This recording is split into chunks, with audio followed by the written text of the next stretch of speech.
17 right here.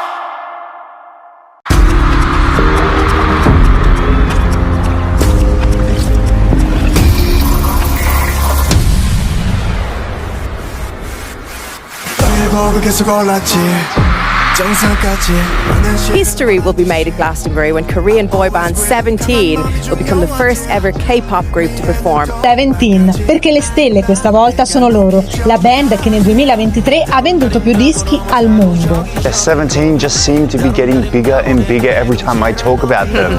17 are expected to hold a concert at Nissan Stadium, Japan's largest stadium with 75,000 seats, for the first time since TVXQ's concert there.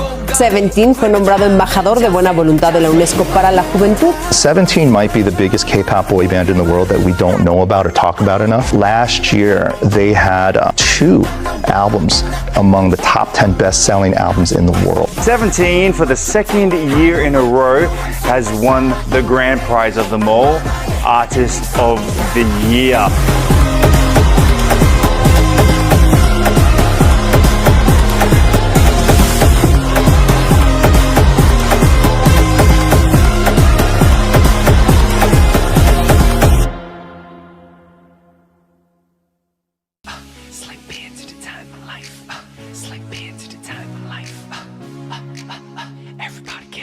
Before diving into 17's incredible journey, we must travel back in time to understand the social and industry context in which the group emerged.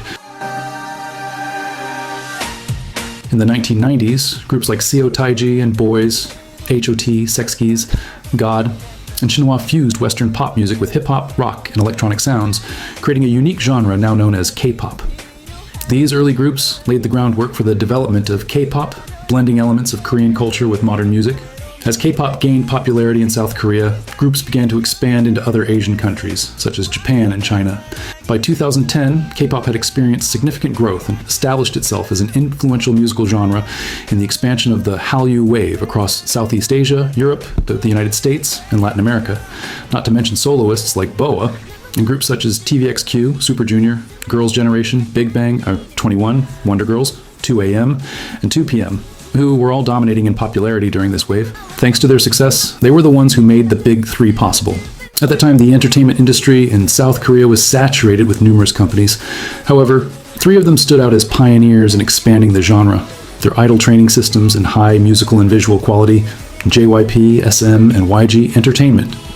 These 3 companies have dominated the industry since the late 1990s, consistently producing successful groups and songs for both Korean and international audiences, bringing to life some of the most iconic groups in the industry. As these 3 companies grew thanks to the legacy of their early artists, they were able to guarantee their new groups extensive promotion both in South Korea and abroad, as well as access to high-quality resources for musical and visual production, giving them an advantage over debuting groups from smaller companies. In the midst of giants, a small company was quietly growing. Pledis Entertainment, founded in 2007 by Han Sung-soo. Pledis is named after the Pleiades, a star cluster in the constellation Taurus. Since its founding, Pledis has produced several artists, including girl groups that made a significant impact on the K-pop scene, such as After School and Orange Caramel. In 2011, Pledis began the Pledis Boys project to debut its first male group. The members of Pledis Boys participated in the Happy Pledis second album, alongside other artists from the company, with the goal of donating the proceeds to UNICEF. This effort not only showcased the trainees' talent, but also highlighted Pledis's commitment to charitable causes, emphasizing the importance of social responsibility in the music industry. By 2012, there were already 10 trainees in the project, but the company decided to split Pledis Boys to debut 2 male groups, Tempest and Nuest, each with 5 members. Nuest successfully debuted in 2012, but Tempest, with Scoops as the leader, never saw the light, due to 2 of its members leaving the agency. Once again, Pledis's plans changed, and in 2012, they officially decided to start the project that would give rise to 17.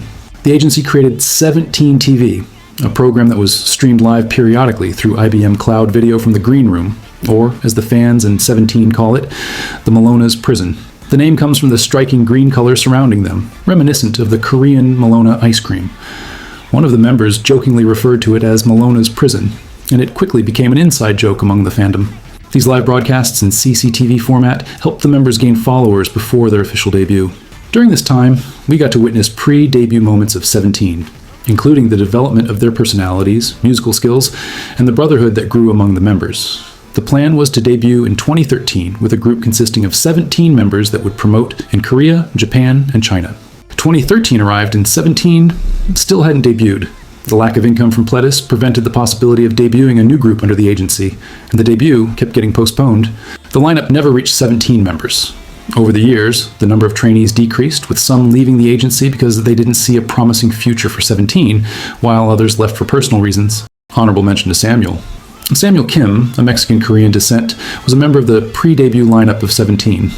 At just 11 years old, the members looked after him during his trainee period. Due to his young age, his parents decided to pull him out of the company. In 2016, he debuted as a solo artist, and to this day, the members of 17 maintain their friendship with Samuel. During their trainee period, these young individuals underwent a rigorous training process without knowing when the day would come for them to become 17, or if debuting would even be possible.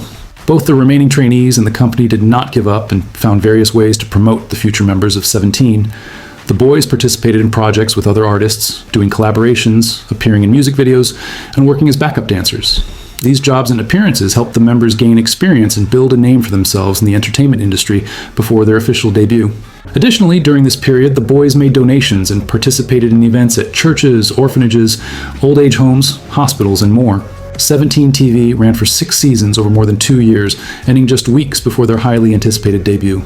Fans had the opportunity to witness the growth of 17's members as they overcame countless challenges and rigorous training. At first glance, it might have seemed like an impossible challenge. 13 teenagers with very different personalities in a small practice room for years.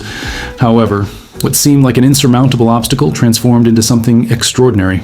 As the days went by, the room, which initially felt like a prison of steel and concrete, became a warm space filled with laughter, tears, and the dream of one day performing on stage together as 17.